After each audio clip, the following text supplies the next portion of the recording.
আমার মন কাঁদে রে, আমার প্রাণ কাঁদে রে, ইমাম হোসেন শহীদ হলো দিনের খাতিরে।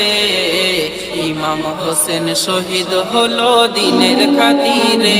আমার নবীর খানদান রে, দেখো কাটাই গর্দান রে।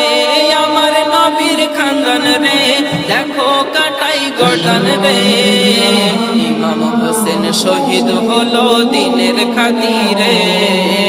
ইমাম হোসেন শহীদ হলো দিনের খাতিরে। জান্নাতি সাজ আনে জিবরিল ঈদের ওই দিনে, হাসান নিল সবুজ আর লাল নিল হোসেনে। হাসানের ঠোঁটে চুমা হোসেনের গলায়, যার হকিকত বেটিকে জানাই কামলিওয়ালা। ভবিষ্যৎবাণী নূর নবী